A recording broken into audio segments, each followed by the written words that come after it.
Hello and welcome. I'm Tenzin Tashi, and this is the SBT Sangha Spotlight, a place where we shine a light on the wonderful members who make up our community. Today, we're delighted to spend some time getting to know our dear friend Tenzin Amala, or as her family knows her, Donna Mankus. Amala lives in Maggie Valley, North Carolina, in the beautiful Smoky Mountains. She's been a member of the SBT for about 3 years now and has recently graduated and has become an SBT certified meditation instructor. Amala is currently training at the advanced bodhisattva level and soon will be leading our daily online meditations as well. Hello, Amala. Thank you for being here. Hi, I'm really glad to be here. Oh, that's good. We're going to have fun today. I was wondering about the meaning of your name. Can you tell us a little bit about that? It means honorable mother. So I'm kind of mom. Mom of the Sangha. Yeah. That's wonderful. So I'm glad we're here. And I was wondering if you could tell us a little bit about you, about growing up. I was born in And Philadelphia and yeah, moved 5 years later to North Philadelphia, then further north. My mother was a groomer of animals, and she met, excuse me, the president of the Pennsylvania sled dog team. And we became involved with sled dogs when I was in my teens, wow, about 13 to 17. And then we moved to wonderful. Plumsteadville, which is a very small town. And there was a kennel building that we bought with a house on the property. And I had plenty of space to have the animals and race the dogs. It was Oh, wonderful. how fun. And you raced them as well? Raised or raced? Did you race them, Yes, the yes. dots? Against time and other people for trophies. There were 5 states, and each one sponsored 2 races a year, and we had 10 races. It was a big spectator sport. So how long did you do that? From about 13 to 17, I stopped when I went to college You because went to college at 17? yeah, Wow. Okay. Well, it's only sorry. tell us about that. Well, I was supposed to go to people wanted me to go to a college in Philadelphia or New York, a expensive college, and I didn't want to be in debt. So I went to the community college in the area, and that is one of the best on the East Coast for the arts, and I'm an artist. So I thought that would be fine. I went on a work study program, Okay. and I ended up being the graphic artist for the college. So that was a good beginning. And they took me as the graphic artist because in high school I studied graphic design, Okay. half days in 11th and 12th grade. So I had a lot of experience already. Yeah. Yeah. I started I, young. I went I went to community college as well, which was supposed to be a 2-year program. And I got lost in the art room and the art department, and I didn't come out of there for 4 years. That's so fun. So I Art. got yeah, yeah, I love art. I love it. So after school, then did you find a job in the arts? I was in the middle of nowhere. I was an hour and a half from Philadelphia, and at the end of the train line. And there was one company in Philadelphia that hired me every once in a while for Mm. animation production work. Oh, wow. And it wasn't enough. My father kept saying, get a job, get a job. Get a real job. As dads do. Well, he knew I was an artist. He knew that. Right, right. Um, but he still had to say, as a dad, get a job, Donna. Yep, yep, So yep. I had a friend who moved to California and kept calling me every 6 months, come to California, Donna, come to California. And I kept saying, no, no, no, no, no, no. And I turned 21 and he said, this is the last time I'm going to ask you. And I said, Uh-huh. okay. And 3 months later, I was in San Francisco. Wow. I had $100, 2 suitcases, and 3 boxes. And I stayed That 40 was, years. oh my goodness. Well, it was lucrative for you then if you could stay there for that long. It was fun. That- I needed to be there. Yeah. What years were those about? 1980, January Oh, 2nd, okay. 1980 is when I arrived. Okay. I was on standby. It took 4 days to get there. Yeah. My friend went on to Mountain View where he lived. He was going to get me a job. Tech was booming, but I stayed in San Hmm. Francisco. Okay, I'm not going to Mountain View. I'm going to stay here. Yeah. It's beautiful. After being from a small town, wow, it was great. So, yeah, I bet San Francisco must have been just amazing then when you got there. So, did you finally find something in San Francisco to do? At first, I did temp work because I had to get a job, and I convinced a company to hire me as their art director. There was only one other artistic person. He was the project manager, Hmm. and that was a wonderful job. I learned so much because I was young. I had a lot to learn, and the company was bought by a baker. It was a motion picture company. We did commercials for movie theaters and stuff like Okay. that. And he didn't know what he was doing, so the company went under. Oh, that's too And it bad. had been around for years and years and years. Lena Horne was on the um, wall. We had all kinds of photographs Oh, of wow. famous people. But what are you gonna do? Have you ever met anybody famous through your work? No, no. The company had changed by the time I had Yeah. gotten there. So Okay. that job ended, Have okay. and it was the 80s and hard to find work because I wasn't in Mountain View where the tech was. Right. Right. So I did odds and ends and ended You up, do it. You do what you have to do. you do what you have to do. Right. But I did find a job where it was a 3.5 year job working on a animated film in production. So it was Oh. nice too. So what happened with that film? It it the job ended. I mean, the film was complete, Oh, and I did, was did fine. that go into production then? And have you Well, done anything that we might know about? this one was Plague Dogs, and the Watership Down was the other film this producer made, but Plague Dogs wasn't allowed to be shown in the United States because there was a man with his back towards you, and steam was coming up. You knew what he was doing. You didn't see it Mhm. though. And the production manager, producer, whoever, they did not want it shown unless that scene was cut out, and the producer would not go with it. Uh, nope. Nope. So it was shown in Europe. Oh, wow. I wonder if we could see it now. I wonder if it's on YouTube or something. I'll have to Maybe. look it up. Like it was a sad film. I would recommend looking it up actually. Oh, that's too bad. An animated sad film. So after that, what did you do? I do. That's a good question. Yeah. I went back to school to get my Yeah. bachelor's, and I loved going back to school. There's nothing I like more than learning about art or anything Yeah.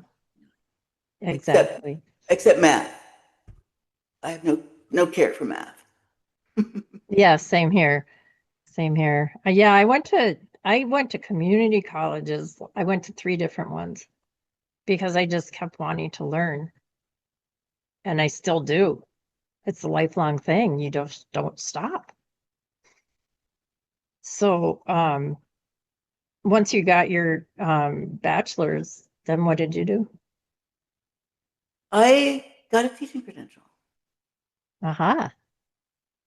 California teaching credential, and started teaching. It was hard to find a job at first, but I did find one, part-time one, a temp one. So I taught 2 years of high school, 3 years I was itinerant, which was very difficult because I had a different school every day, 5 different schools. Yep. I must have taught in 20 years, 5,000 students. Oh my goodness. And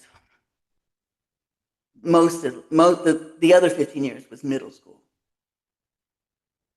That's a hard one too. Middle school. I used to work in a school. I was a para, not a teacher, but I did a lot of helping out with stuff, but middle school is hard. The kids, Wow. their lives are changing so much, it can be very difficult. So, yeah, that we have a lot in common. Educators and artists. Yeah, yeah, yeah. So how long did you work in the teaching? It was 20 years. It was 20. Oh, wow. Wow, that's I really nice. I thought I would retire in San Francisco, but it didn't quite work out that way. No? Mm-mm. No. The state of California made health an elective and AVID, it's a class for students who would be the first to go to college in their families, Mm-hmm. made them elective. So that took away from art, music, drama, me, as far as I student remember. enrollment. Yep. I And think that happened a lot of places. I was trained to teach AVID, but it involved math. Yeah. I don't want to Yeah. do that. Yuck. So So it then was, you retired yeah. and The same person who got me to San Francisco came back in my life and said, Donna, things aren't going well again. So come to North Carolina. Perfect place to retire. He said, he lives in a hot place. He said, not in Hickory, not where I live. Go to Asheville area. You'll love it. You'll love wow. it just for you. And I did. He still hasn't seen my house. It's been 5 years. And so so twice he called and said move here, and you did. Yep. And Yep. how are you liking Maggie Valley? It's fascinating. There are only 1,900 people that are here full time.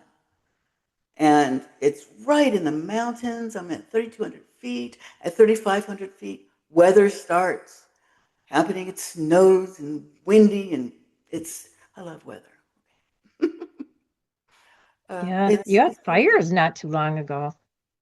Not Was like the fires in San Francisco. Oh, Nothing like good. that. We had to Good. close school for a week, the school district, because of the smoke, uh, an hour and a half north of San Francisco. It was Wow. brutal. All right. Well, can we just see a little bit of your art, do you think? Do you have anything ready we can look at? I do. I love that. Let's see what we have. Ooh. This is a sunset of the Smoky Mountains, and it's small, about 4 by 6 or 5 by 7 inches, done December 30th, 2022. I title them and date them, the time of completion, and that's how I keep track of them. Smoky Mountain Sunset, Smoky Mountain Sunset, Smoky Mountain Sunset, and the date. This is one of the better ones, I must say. Mm-hmm. I like it. I think it's beautiful. This is the largest painting I've ever done. It's oil, Mm-hmm. and it's about 3.5 by 4.5 feet. Oh my goodness. I did that back in the early 90s when I was at San Francisco State University. Ah, that's beautiful. This one I did on location. It's oil paint, and it was windy and beautiful and cold, and nobody was out there. It was just me on a cliff looking down at these rocks. It was a spectacular experience. I painted a lot outside when I was younger. And this was one of the ones I appreciated the most. This was the last oil painting I ever created because, well, that's not true, for 30 years, because I became allergic to oil painting. Oil paints, not the painting, the paints themselves. I got terrible headaches, so I went to Mm. acrylic and watercolor. I love this painting. It's in This my bedroom, so this is nobody can my see it. Well, that's my favorite painting. I feel like I'm laying on the ground looking up through the trees. Like when I was little, I would do that. So it kind of brings me back to that feeling. So your artwork really, it can bring about just different things, different feelings. So it's wonderful. Thank I you. love it. Thank you for sharing that. I have over 175 paintings. Well, yeah, before we get off of this topic, I just wanted to ask a little bit about now you are working out of an art place too. You have your artwork in what is that town that's closest to you? Oh, I have work right now in an exhibit for a 2-month exhibit in Waynesville. Waynesville. Okay. And then I have work permanently in a art collective in Canton. Oh, wonderful. Yeah. That's really cool. All right. But I don't do it, don't do them to show. I have to paint. I just have to paint. Yeah. So I was wondering, you're in a Sangha now. You've been here for a while, and what brought you into Buddhism? Well, back in 1980, back in time, um, I was in therapy and it was a community health center. A Chinese healer, Don Su, went and did an in-service in with everybody in that office. And my therapist said, Donna, I think you should meet him. I think you should meet him. And I did. I went into the house that he was in. It was behind this big desk in his robes. And he spoke of things he saw about me, for example, Mhm. children. And I said, I don't want any children. He said, lots of children.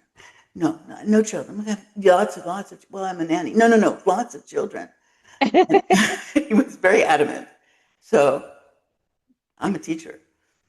And there were other things that he said. And he performed a healing in the end of our meeting. And my chest got extremely warm. And the warmth went up my body. It was coming out of the top of a huge hole in my head. Wow. And it was wonderful. I will never forget that. And I don't know how much it helped me, but the experience will always be with me. Hmm. And I went to school, I became a teacher, and there's no time to do anything. Well, there wasn't for me.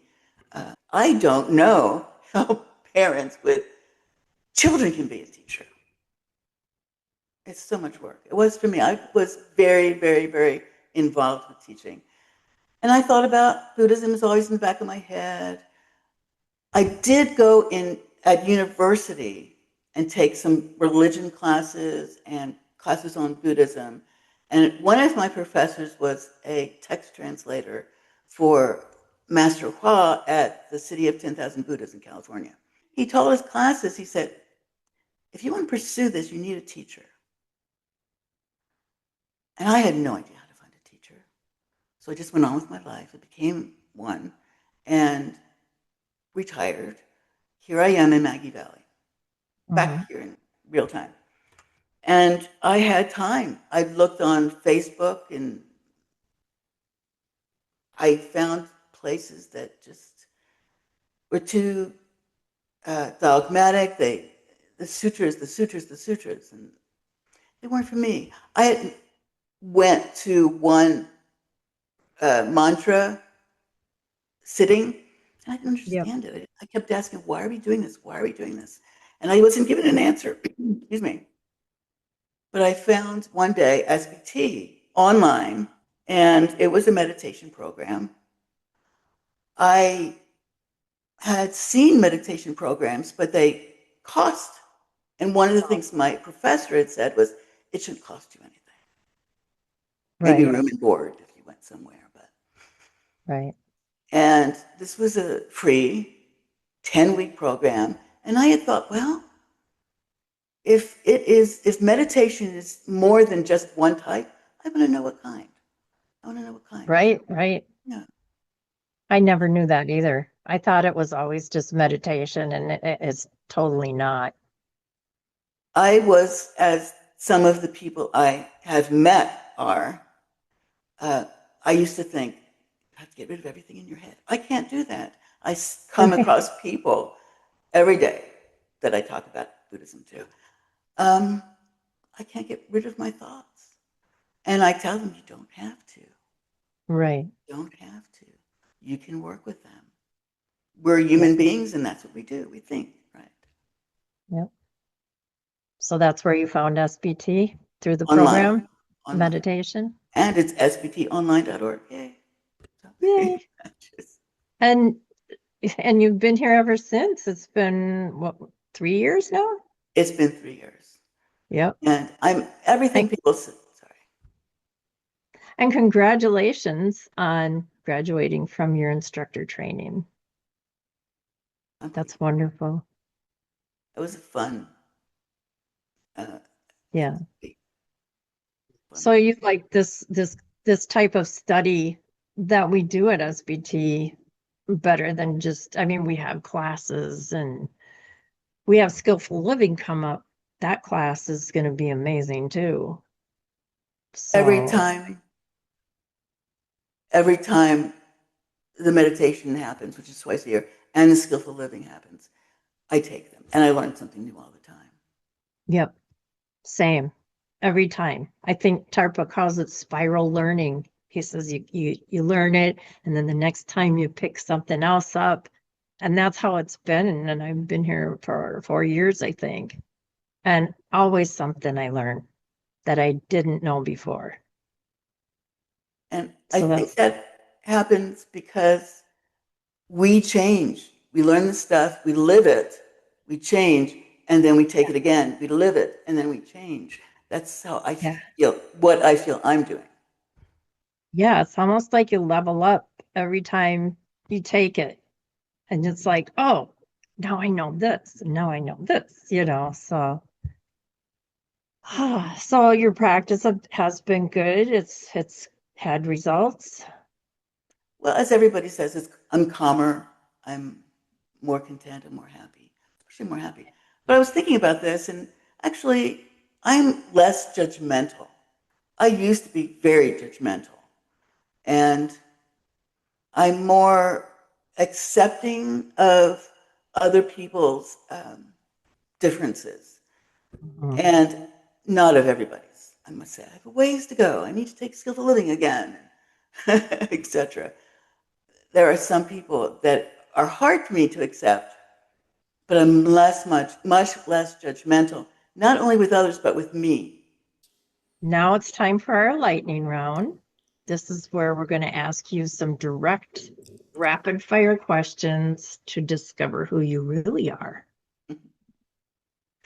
Please give brief answers and it'll go quickly. All right, ready? I'm ready. Number one, what's your favorite fun activity? Playing with my cat and training my cat, Cookie. Ooh. Number two, your favorite food? Milk chocolate. Three, your favorite type of music? I like music where I can hear the female vocalist and words. Okay. What's your favorite type of exercise? Water aerobics. Ooh, that'd be fun. How about your favorite way to relax? I like sitting on my porch with my beautiful view and a soft breeze. Soft breeze. Yeah. And what is your favorite type of meditation position? Sitting. Standing, sitting? Okay. And your favorite SBT affirmation or practice? The altruistic affirmation, but I don't think I could say it right now. Yeah, I love that one too. And then let's see. Oh, do you have a favorite quote? No. I don't think I do. I think it would take me a while to figure that one out. No quick answer All here. right. All righty. And what's the best piece of advice you've ever received? My grandfather said, get a government job. Okay. I didn't know what he meant, but it's the pension, I found out. Oh, I bet. All right. Well, should we take some questions from our audience? All right. Who has a question out there? Dana, do you have one? Yeah, I'd like to know how you made out after the floods that were around in your neighborhood. I understand people lost their homes and are still struggling. That is so true. People lost their homes, they're still struggling. I was out without phone service for a couple of weeks, but I had electricity. Water was not had in the Asheville area for months. People had to go to water tankers and get their water. But Maggie Valley itself, about 40 minutes, didn't do so badly. The main road was closed for a day because of a river being in it. But we're building back up, and we're waiting for people to come and visit us again. We're a tourist area. Yeah. That's good. How about Kat? Do you have a question? Yes, I do actually. Amala, I know like in SBT we have all types of meditation that we're taught and practice. Is there a particular style, like a calm abiding style that you prefer? I adore insight meditation. I truly do. And my favorite topic of contemplation is change because I have changed so much in my life. I was a very quiet person. People wondered why I didn't say anything. Here I am. It's hard to keep me quiet. Yeah. Oh, that's wonderful. So change. Okay. David, do you have a question? Yeah. No, I wondered if you'd done any paintings of clouds. I'd be fascinated to see your style applied to the sky, and you've got plenty of clouds where you live there, haven't you? Yes, I lived in San Francisco over the beach, just me, the beach, 5 stories up, and I saw the sunset every night and clouds. And I used pastels to create some cloud paintings, but I don't know why I found them a little boring. And I stick with the water, the mountains, the ocean, branches. You have all this up on your website? It's a work in progress. There is not much up Okay. there. If you go to it, keep coming back. Okay. I'm wondering, you're close to Asheville, yeah? 40 minutes. Are there any Buddhist centers there or any types of Buddhism in that area? Yes, I know of one in Asheville, but I hear that it's a mecca for Buddhism, and it's a very liberal area. Mm-hmm. People are going for different kinds of spiritual, learning. That's wonderful. So have you visited any of those yet? No, I haven't, but Okay. I did just graduate from the instructor in training program for the meditation program. And I did find an organization that would allow me to go ahead and do it 11-week meditation program. So that's Okay. just in Waynesville, excuse me. That's Oh, wait. 20 minutes from me, not even in Asheville, very close. So I heard a rumor that Venerable Tarpa is going to start an SBT monastery in Asheville. Is this true? That would be a lovely rumor, wouldn't it? Well, I have a little insight on that. We were sitting on my porch and he decided, yes, these are the mountains that I want to be in.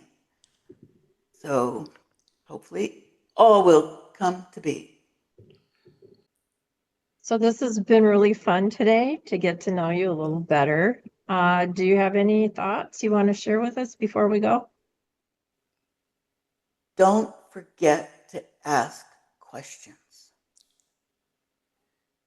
because you'll never find the answer. You'll never see the answer. You don't ask the question. When the answer comes along, you won't say it. Thank you. Okay. With that, I'd like to thank Tenzin Amala for sharing her journey with us. And I just want you to remember that SBT offers daily online meditations and weekly online teachings to help deepen your practice and your connection with our community. I also want to remind everybody that on June 22nd, which is this Sunday, we're going to start our Skillful Living program. I can't wait for that. And be sure to catch our next month's Sangha Spotlight, where we'll be shining a light on another inspiring Sangha member. You won't want to miss it.